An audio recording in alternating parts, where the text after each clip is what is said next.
हाय दोस्तों, आप दे रहे हैं कमल सिंह एग्जाम स्टडी। दोस्तों, आज मैं आपको पढ़ाऊंगा तुलसीदास का जीवन परिचय।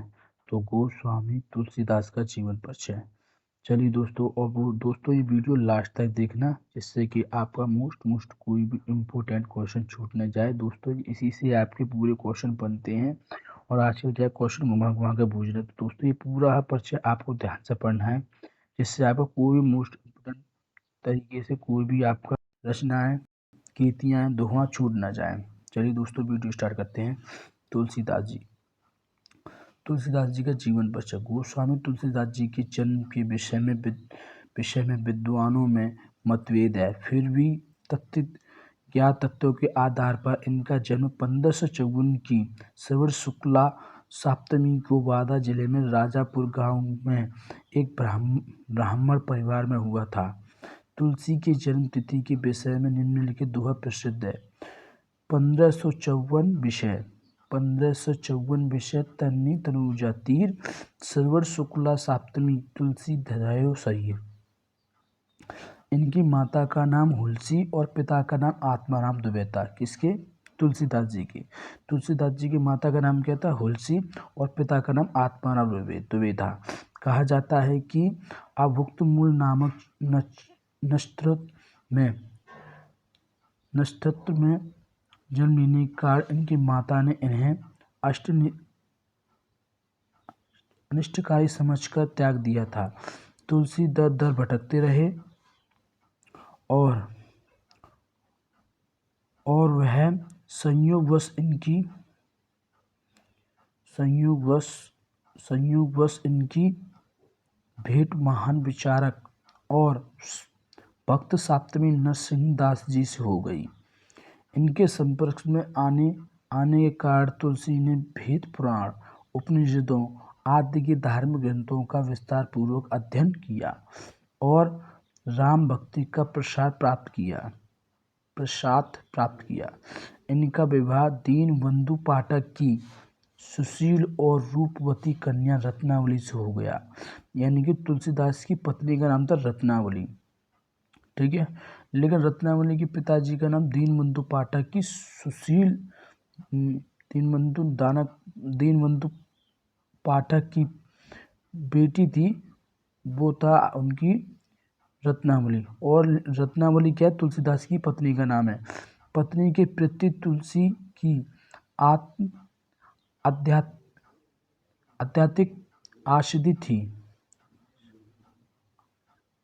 आसक्ति थी। कहा जाता है कि एक बार पत्नी ने इन्हें फटकारते हुए ईश्वर भक्ति का उपदेश दिया था, जिससे कि वह वैराग्य उत्पन्न हो गया।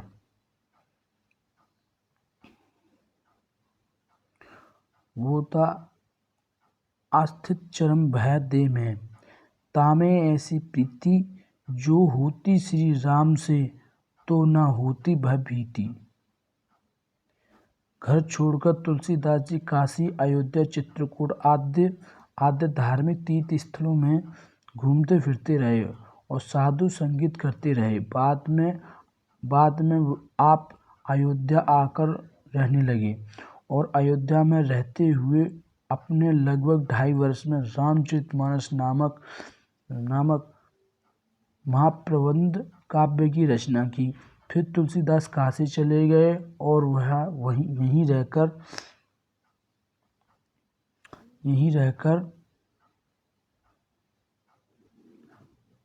अपने अनेक ग्रंथों की रचना की।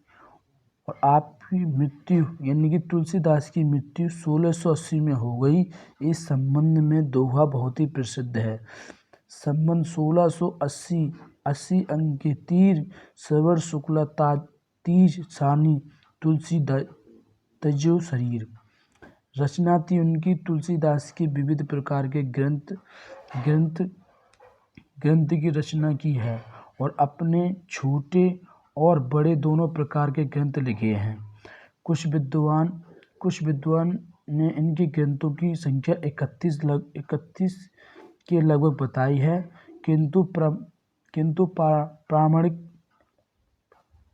किंतु प्रामाणिक रूप से इनकी रचनाओं की संख्या 12 ही है, जो इस प्रकार है।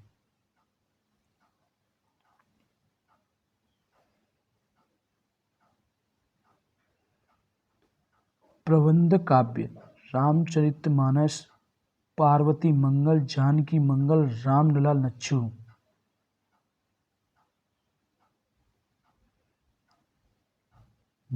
मुक्त काव्य जो दोस्तों गीतावली, दोहावली, बर्वे, रामायण, वैराग्य, संदीपनी, रामाज्ञा, प्रश्नावली, हनुमान